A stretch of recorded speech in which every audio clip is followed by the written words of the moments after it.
everybody. Welcome to Two Asian Blokes podcast, a podcast where we talk about Asian pop culture, TV shows, anime, comic books, games, music, food, whatever we feel like at the time, really. I am Dan with a H, and with me, as always, my co-host Tavi. Hey, what's up, everyone? How are we all doing? I have a lemonade-infused cold brew coffee. Keep myself awake.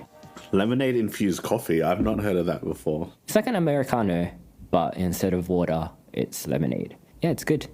And it's got the benefits of caffeine and sugar. So I'm pretty tired right now, but, give me 10 minutes and I should be super jittery. So... Yeah, before the episode, we were talking about how Dan's tired from getting his second vaccine shot, and I'm tired from having a KFC hangover. We're both treating our bodies well. Yeah, of course, man. So what are we doing today? We're doing Star Wars Visions. It's Star Wars, but it's anime. That's up our alley, isn't it? Well, with us being the biggest Star Wars fans and the biggest anime fans, it's not really though. If you want to hear like two dudes with a surface level appreciation of Star Wars and a surface level appreciation of anime try to stumble their way through a combination of the two, you're tuned into the right show. I probably have enjoyed the movies more than the regular person, which sounds odd. You got no stakes in it. Yeah, like. It can be good or it can be bad, and you wouldn't care either way, right? Yeah. But like... So we are so qualified to talk about Star Wars Visions. Like, we like the films. We do. We've watched them, although I think we both fell asleep during Rogue One just because we were both so hungover. But... Before we get into the episode, I do want to... give a shout out to a group of individuals, a collective group of filmmakers. They call themselves Stage Up Productions. And they've recently made or entered a fan film contest for cinematic captures. There was a Star Wars fan film contest. And for their short, it's kind of like a reimagining of, I think it's one of the key scenes in one of the series. It's like Darth Maul versus Kenobi, but set in a Japanese era alternate universe.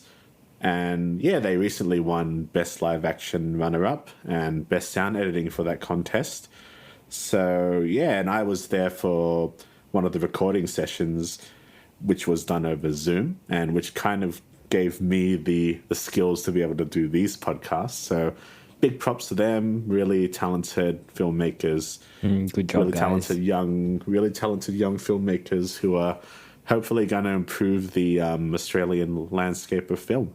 Check them out. I think their Instagram tag is dayjob_productions. However you plug Instagram, at Instagram or whatever. You can tell I'm a big Instagram lover, but I do follow them, and keep an eye out for their work. Is there a way for people to watch their film? There should be a YouTube link within their Instagram post. So, they've got a YouTube channel. Just keep an eye out. You should be able to find them on YouTube. Cool. And speaking of samurai-themed episodes, the first episode of the Star Wars Visions is a samurai, Kurosawa samurai-esque influenced. Well, a little bit of background on the series itself. It's 9 episodes altogether. It's on Disney Plus if you want to check it out. We will probably be dropping some light spoilers, and it is a good show, I reckon, on the whole. I don't know if Tavi agrees, but if you do want to check it out before listening to this podcast, you can find it on Disney Plus. Basically, 9 Star Wars vignettes. They're all anime, produced by various anime studios from Japan. As far as I know, they're non-canonical in terms of the Star Wars cinematic universe, but I could be wrong. I think there are a couple that might be canon or might not be canon. Who's to say, really, what is canon and what isn't? But yes, their first episode called The Duel, as you were saying, Tavi, brings Star Wars back to its roots, I guess, in terms of its Japanese influences. Yeah, I think, well, for any Star Wars fans already know this, but I guess this podcast is exclusively listened to by Star Wars fans. So George Lucas was heavily inspired by, was it The Hidden Fortress? That was a Kurosawa movie, wasn't it? Yes, the Akira Kurosawa 1958 film, The Hidden Fortress, is basically Star Wars A New Hope. Yeah. In that the story is two peasants that become involved in the rescuing of a princess. So basically like C-3PO and R2-D2's story in that film. Yeah, actually, I haven't seen The Hidden Fortress. And as much of a film person as I am, I actually haven't seen any Kurosawa movies. Well, they're not easy to come by, I would say. No, Kurosawa movies, because of how popular he is, they're actually really easy to get. From where, though? From Blockbuster? I mean... There are no more Blockbusters, Tommy. But you can buy them online pretty easily. But, like, they're not... They don't usually go on streaming networks because people don't like watching old movies with subtitles because we've got other stuff to watch. And our TikToks and our Instagram reels. Yeah, let's not get into a TikTok rant. It might last for a long time. But yeah, the first studio is one I haven't heard of before. The one that did the Duel. Kamikaze Doga. They're most famous for JoJo's Bizarre Adventure, which might have heard of. It's very, very popular, actually. With also a passionate fan base that will cut our throats. So basically, the majority of the podcast is us trying not to get killed by different fandoms. Yeah. Trying and, at the time of recording, succeeding. Who's to say whether this will continue? I hope so. Well, if this is the last episode and we disappear suddenly, you probably know what happened. You'll have up to 5 different groups of suspects. But yes, this episode, the Duel... I think it's one of the strongest episodes of the series. Yeah, I think so too. The art style definitely stands out the most. It's immediately like Kurosawa inspired. Yeah, very recognizable. It's even filmed in that kind of like grainy quality of like an old film. It's black and white for the most part. Yeah, it's pretty cool. It definitely is one of the stronger episodes, but I think it's really strong because it basically sets the template for most of the episodes of the Visions series. I'm going to be honest. I actually don't really remember. I watched them for the past 2 days, and I'm not sure if like my frame of mind was quite correct because I was talking to you yesterday. We've been watching a fair few shows where there's just a lot of people killing each other, and then I go to Star Wars, and each episode I'm like, I wish it could just be a little bit more violent than this, okay. Which is like, yeah, but I know it's not going to be because it's Star Wars. They've never been about the bloodshed. Yeah, definitely, and there are some surprisingly violent moments. Well, how about we go through the episodes and just give like a brief outline of what we thought of it. That way, like, if there's any that you don't remember, you can kind of get reminded as we talk about them. Yeah. So... Well, yeah, the second one, it was... Tatooine Rhapsody? Yeah. Yeah. Yeah, this one I remember the most. It was probably my favorite one. Oh, yeah? Because it was... This one probably left the biggest impression on me because it was so different. In terms of story? Yeah, it's not. It doesn't have the same template as the other episodes. It's not about a Jedi. It's about a possibly ex-Padawan, but yeah. But it's not. That's not really the focus. It's about a group of people starting a band, and one of their friends gets kidnapped or taken away by Boba Fett. And he's about to be executed, and the band try to rescue him with the power of music, I suppose. But yeah, it reminds me a lot of those musical animes like K-On! Or Beck. And there's a really popular like genre of music films in Japan. I think of like Linda, Linda, Linda, Nana. If you remember that back in the day, Nana. Yeah. Recently, actually, no, I saw this a couple years ago, Soranin. And there's a lot of music.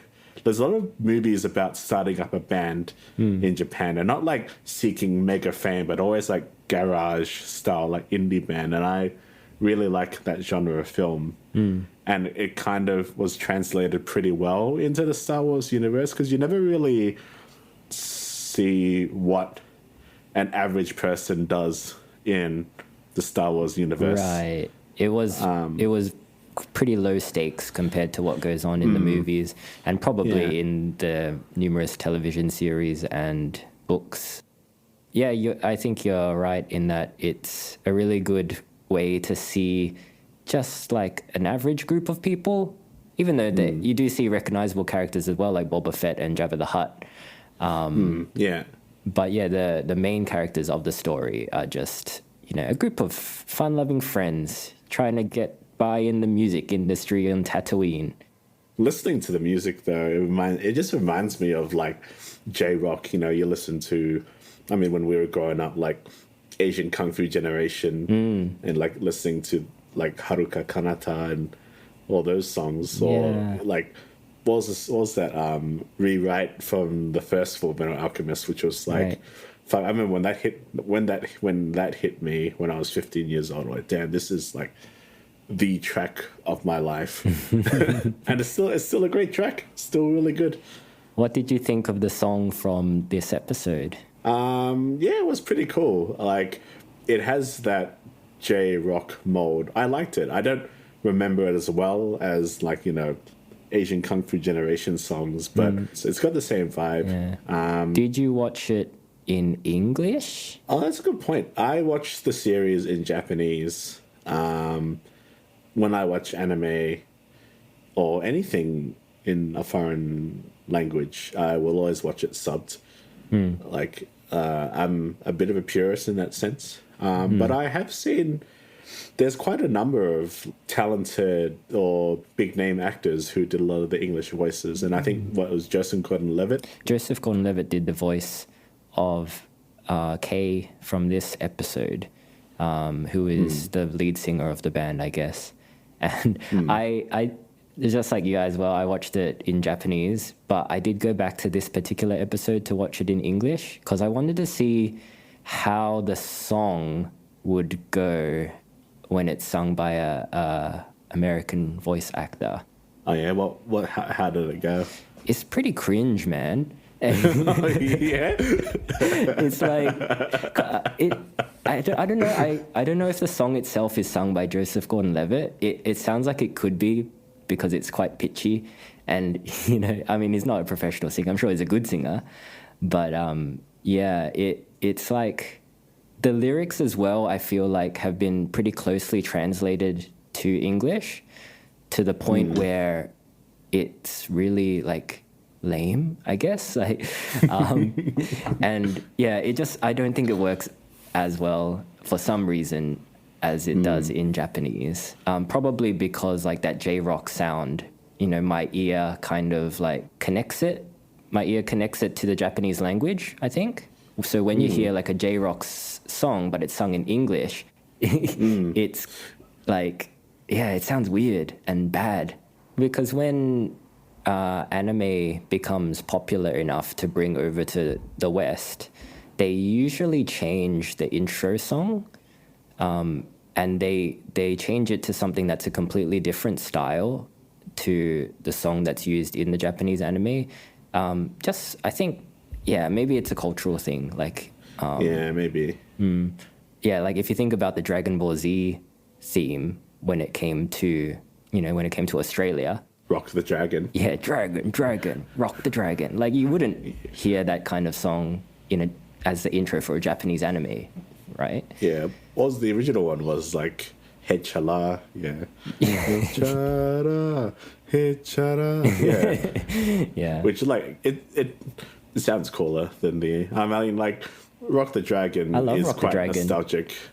But like, yeah, the Japanese songs are better because like it's anime, and I guess it's always going to be better when it's in its original thing. Yeah. So for this episode, that's kind of like all about music. I feel like it might not translate that well, despite the talent of Joseph Gordon-Levitt and the other English-speaking voice actors on that cast. Yeah, it's just something that doesn't quite work, I think. Yeah, like I wonder how Star Wars fans took to this episode, because it's probably the least Star Wars episode that there was out of Visions. What was the third episode? The third episode was the twins. Oh yeah. Yeah. So two twins forged by the powers of the dark side. They have a falling out over a kyber crystal. And battle ensues. So this was by Studio Trigger. So you would know them for being responsible for Gurren Lagann, one of your all-time favorite animes. Oh yeah, they did Gurren Lagann, did they? I didn't see that because I was doing a bit of research. I noticed that they did Kill la Kill, which I haven't seen, but I've seen that around. But yeah, Gurren Lagann is great. It's been quite a long time since I watched it, but yeah, Gurren Lagann. Yeah, just thinking about it now, you can kind of see the Gurren Lagann influences. The big battle in space, and does the Force give you the ability to breathe in space, or I mean, is that just because there's a scene where the protagonist and antagonist are fighting in space without helmets, and it's like, okay, I guess we'll just have to accept that. I think this episode in particular takes the most liberties when it comes to not just like Star Wars fiction, but also like physics, I guess, because like they're yelling and stuff in space, but you can't hear anything in space. Yeah, that's right. I even forgot that too. Yeah.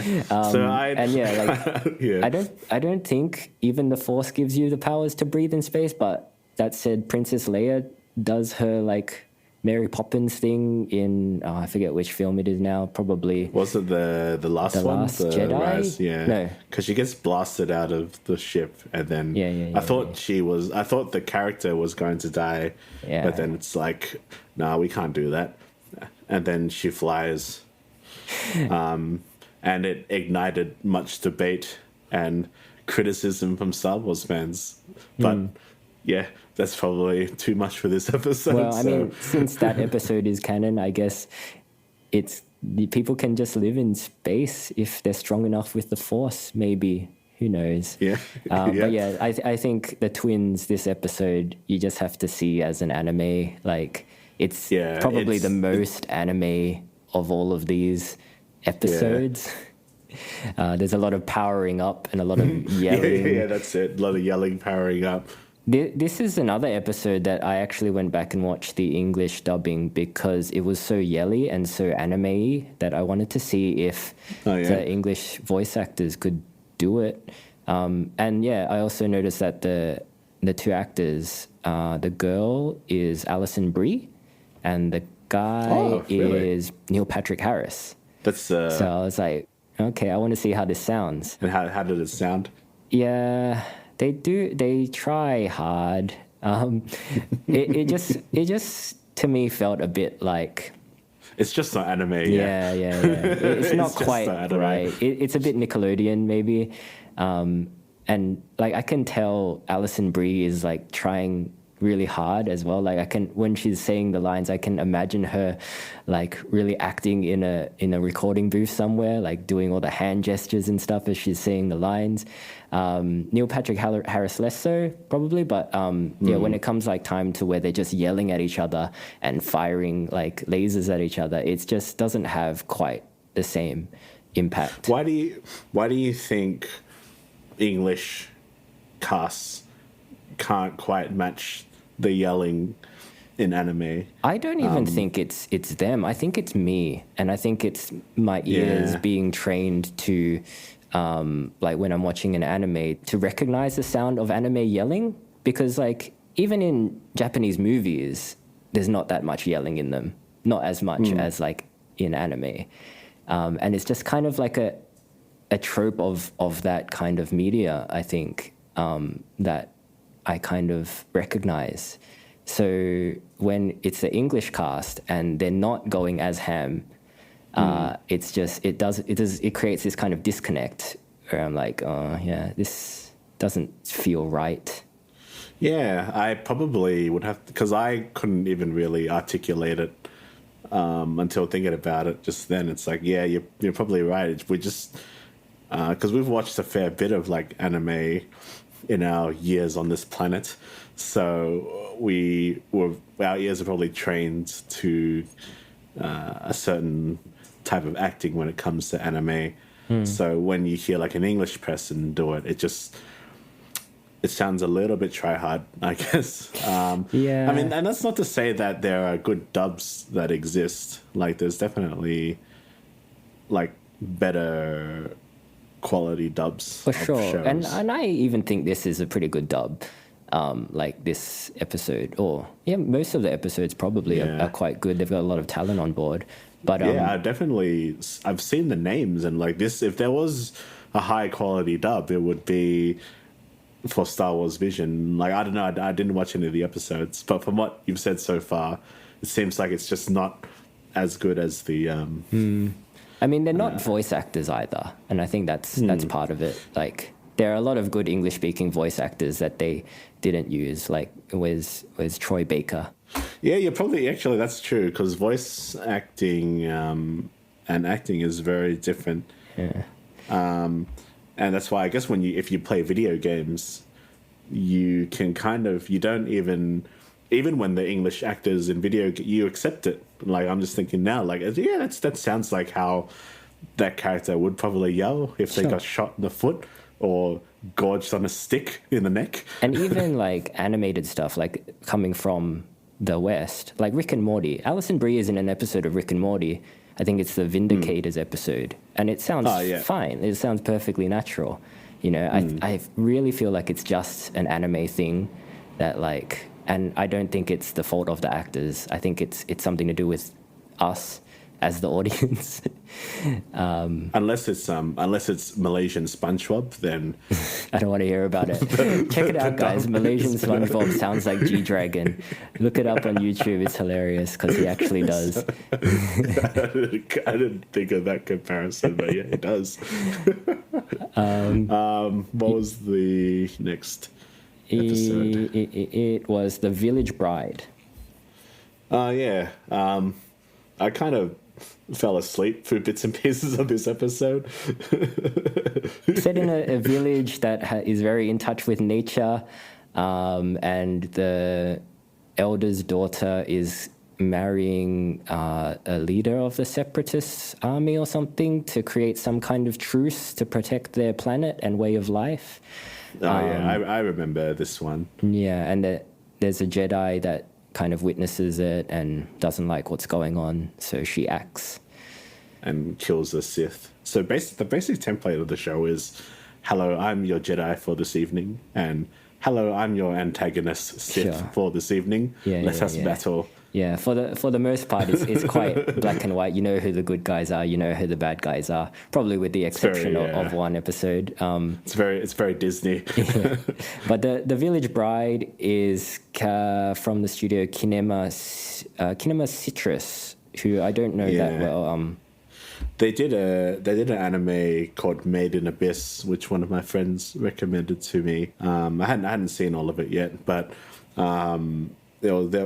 the soundtrack was done by an Australian dude for that anime, which is pretty cool. But that's probably the most I can say even about. I do have to say, I guess in the ending where they capture the sister who was trying to rebel against the bride. Yeah. Like, in a narrative sense, it would have been better if they had like just killed her. Would have, made it a bit harsher. But I remember that it's Disney and it's Star Wars. It's Star Wars, and it's pretty toothless stuff. Yeah, just needs a little bit more violence. It needs a little bit needs a little bit of like sadness, and I think Star Wars fans can handle that. I mean, we're not kids. Well, some of us are, and I mean that in the literal sense. I'm sure there's heaps of kids that watch it, but I feel like kids aren't dumb as well. Like they can handle a little bit of harsher themes. I think for this particular show, it's kind of, they just wanted to keep the tone just light throughout, which, you know, does make it a bit easier to watch, I think. Maybe a bit less engaging for people looking for more adult content, I guess, but... For a messed up individual like me, I guess. He's just... As I said, just come off like 2 weeks of watching people murder each other without remorse. Sure, you got to balance it out, Tavi. It's for your own mental health, you know. Yeah, I don't know. I guess it was a bit of a whiplash to come off it. So yeah, this one, the village bride, you would rather just, you know, the sister getting killed and then all the bad guys getting killed. I mean, it's kind of implied that all the bad guys are killed anyway. But yeah. Something a bit bittersweet, I suppose. But that's just me, right, because I'm just fucked up. What was the next one? The next one was The Ninth Jedi. Oh yeah. Production IG Studios, responsible for Ghost in the Shell.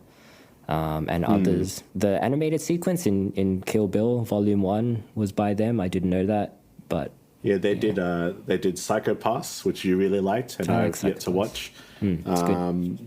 They did all the Ghost in the Shell stuff, movies, series. They did a movie called Jinro, The Wolf Brigade, which I really liked, and there was... I think I saw that advertised on Netflix, yeah.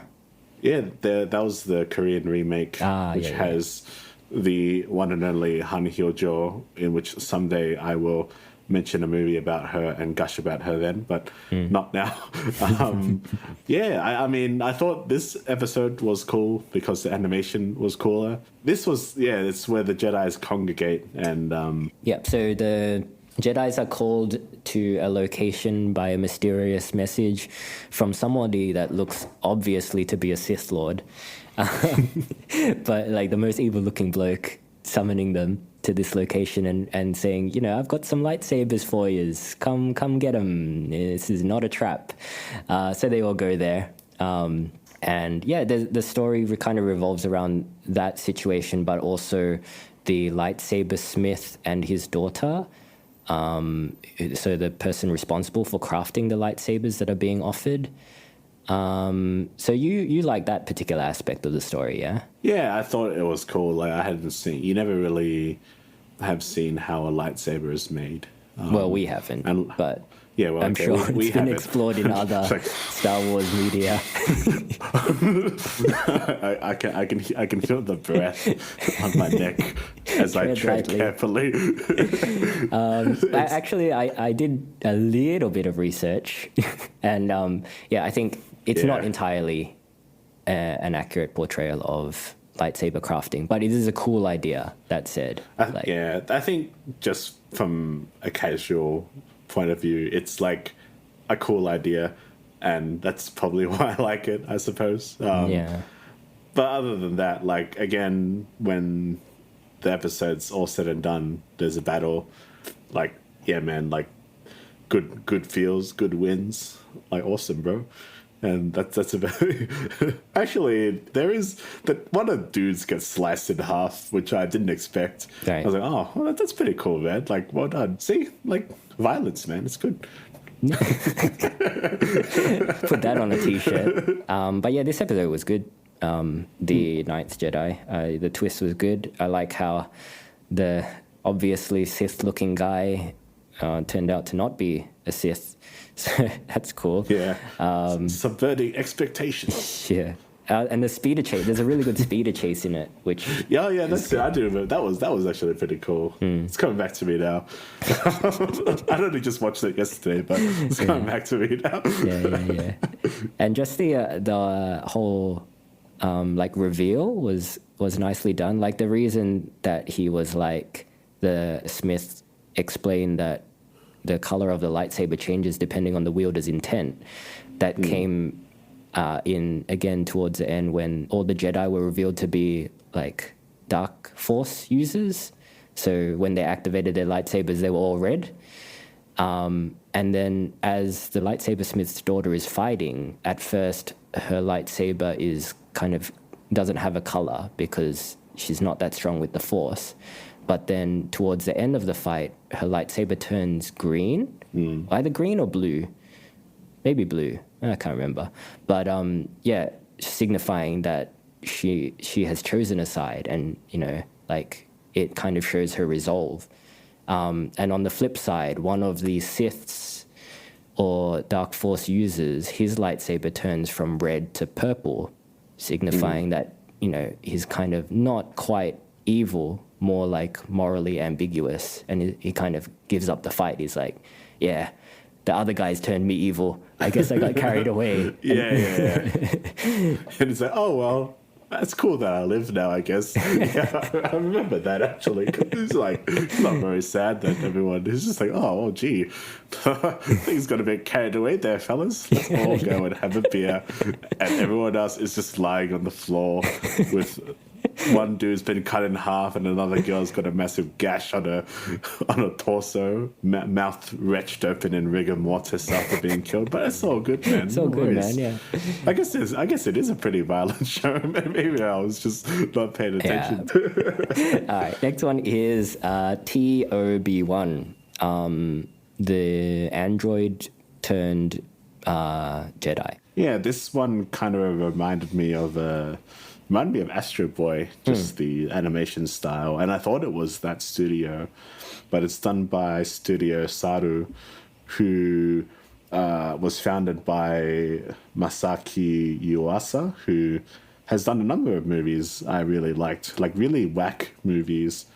Mind Game, he did Kimonozume, and recently he did Night is Short, Walk on Girl, and I think Ride My Wave, which are all pretty good movies. All have very strange animations, and they've done 2 episodes in Visions. But yes. Yeah, this one had it really reminded me of Astro Boy, which I thought was kind of cool. That's pretty cool. And then there's another duel at the end, another fight, another that's awesome. Good wins over evil. Yeah. But I mean, it was a nice one, just a nice story. Yeah, very reminiscent of Astro Boy. Well, I thought of Mega Man at first, but I guess Mega Man is a riff on Astro Boy. Yeah. So that's right. And it is right. It is very Mega Man. I didn't even think of that either. I really enjoyed like the montage of when like he's kind of he takes on the professor's research and he starts growing plants, and then that makes rain happen. I don't know, it just hit me in the feels, I guess. But then yeah, you're right, the climax is just another lightsaber battle. Yeah, I think the most standout part of it was the fairly distinct animation style, which was reminiscent of Mega Man and Astro Boy. But other than that, I didn't really get too much from this one. Yeah. Either. Yeah, I think that's fair. Well, the next one is called The Elder. A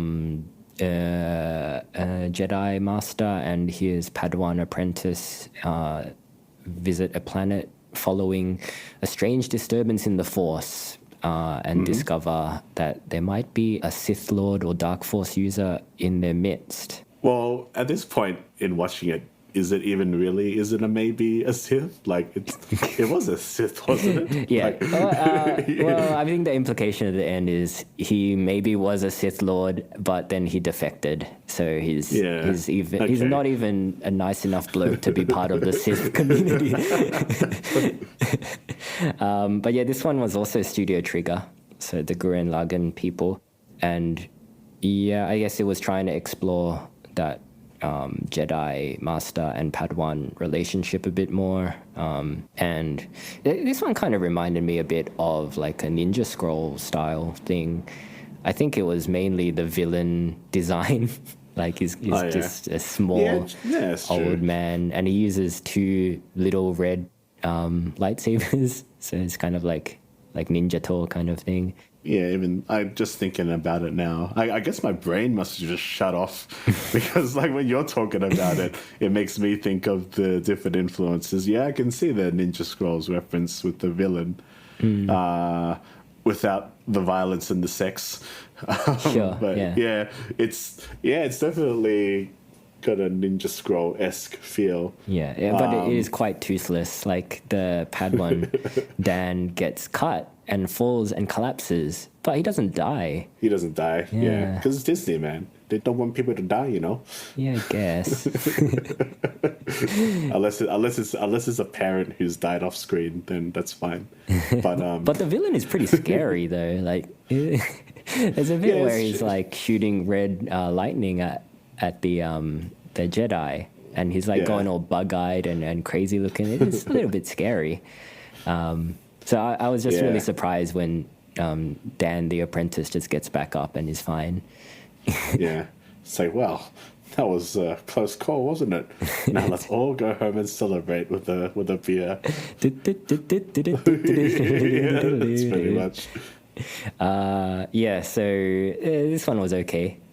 I think our analysis of the episodes as we go along kind of like represents how we felt when we were watching the episodes. In that, I think so. like at the start, we're like super invested, or not super invested, but more invested and interested.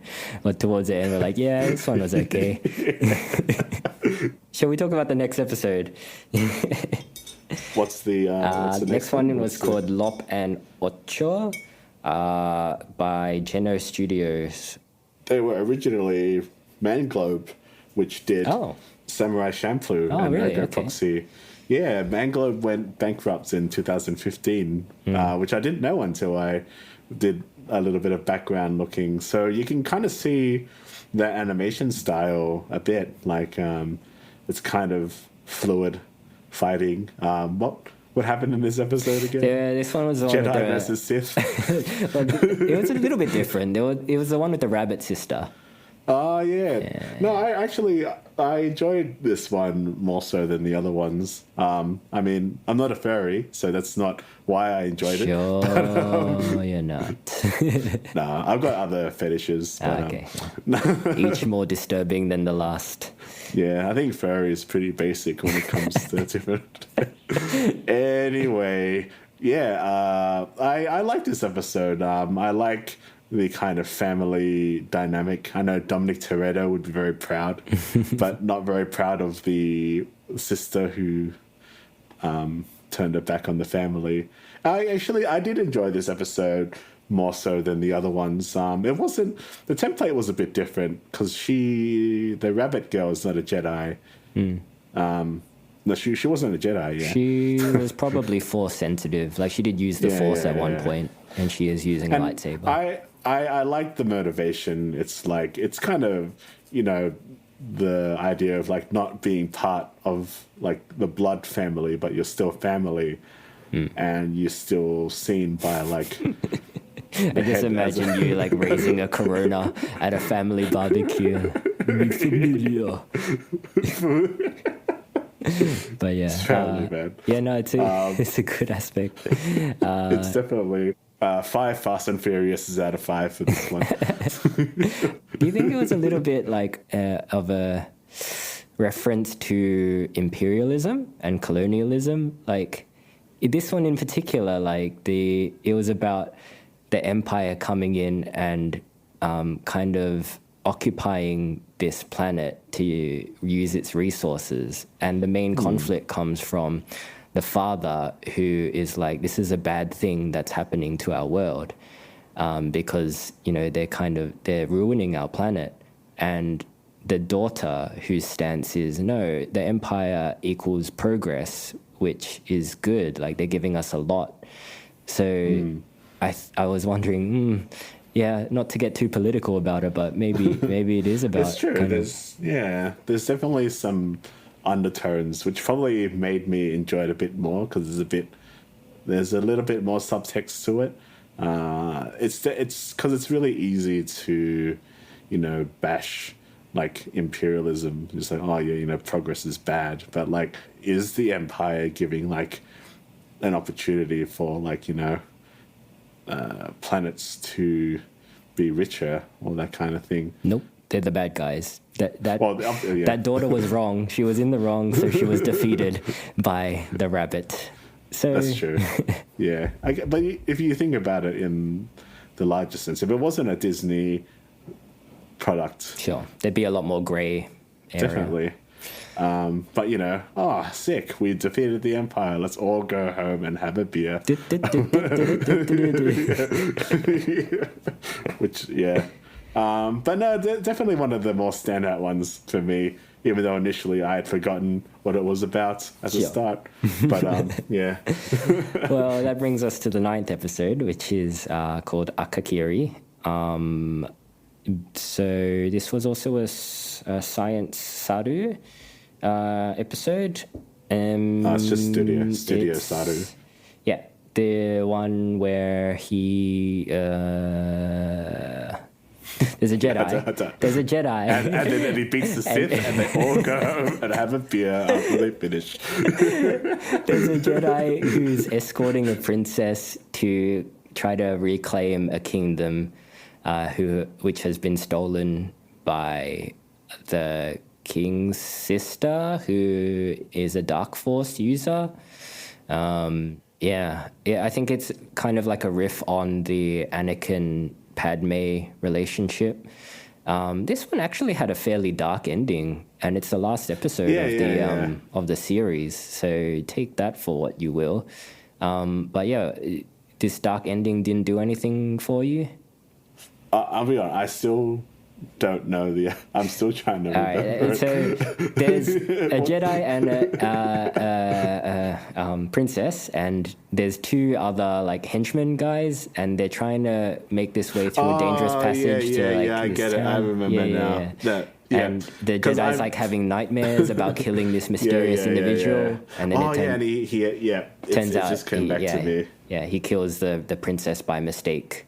And this... Yeah, no, that's true. I remember it being... It's funny because it did kind of take me by surprise. Like, oh, yeah. But it was the one I remembered. I think because it was the last one, and it all just melded into Jedi's winning over the Sith and drinking a beer. They didn't even drink a beer at the end of the... I've just made that up. Yeah. They should do that in the next Star Wars Visions. Everyone just drinks a beer at the end. Yeah, no, it should all like be a post-credit scene where they're all just having shawarma or something. No, but you're right. He accidentally kills the princess, and it's like, oh shit, man, that's kind of sad. Well, he defects to the dark side to gain the powers to bring the princess back to life, which I think is trying to be like, oh, what if Darth Vader... Well, Darth Vader kind of wanted to do the same thing for Padme, I guess. That's how he was tempted towards the dark side as well. But in this one, actually, the evil person followed through with their promise to bring back the loved one. There you go. Yeah, I guess it was worth it for him. Yeah, he didn't even have to fall into the lava. Yeah. But yeah, it was okay. It was okay. It was cool. I think if you were listening with a keen eagle ear sense, you'd probably get what our impressions of the show was, that it was okay. Sure. I was going to say, so what did you think of the overall, the show overall? Do you think it worked? I think, honestly, I do think it does work, because you have to give into me wanting things to be just a bit more edgier. It's not going to happen. It's from Disney. You just know it's not going to happen. So I take it for what it is, and it's it's a bit of fun. It's really interesting to see just a different take on a Star Wars universe.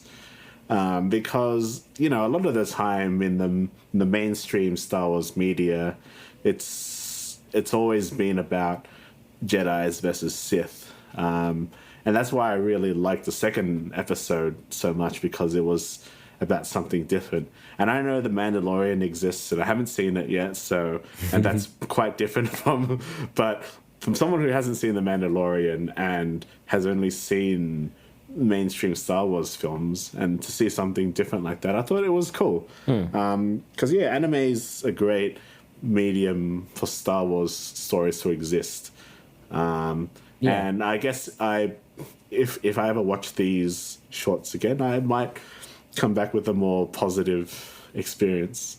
It wasn't a negative experience, but as it stands, it's fine. There's nothing wrong with a bit of world building. I mean, that said, it's probably not canon, so it's all meaningless.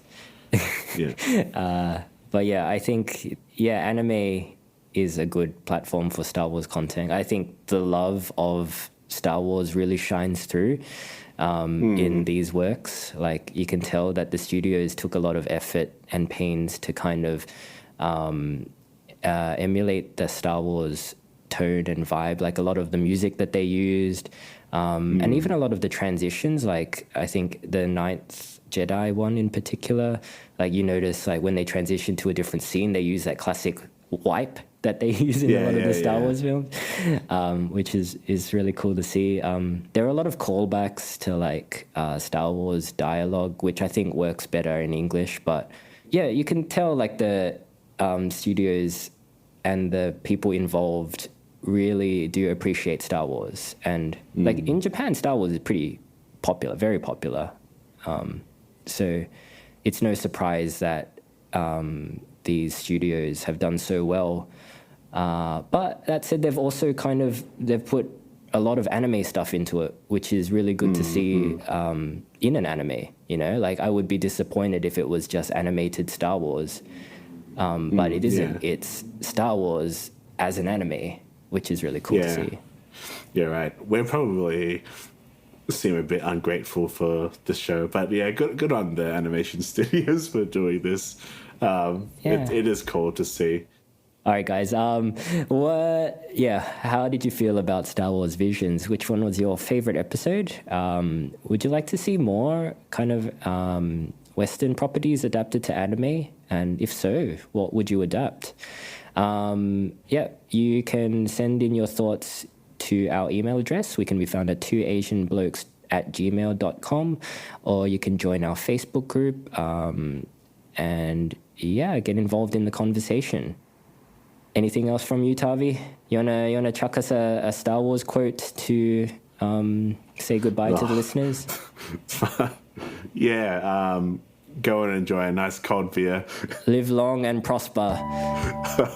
That's a Star Wars, right? I'm not sure if you're joking or not. Good. Let's leave it at that then. All right, guys. Thanks for listening. Yeah. Bye. Bye.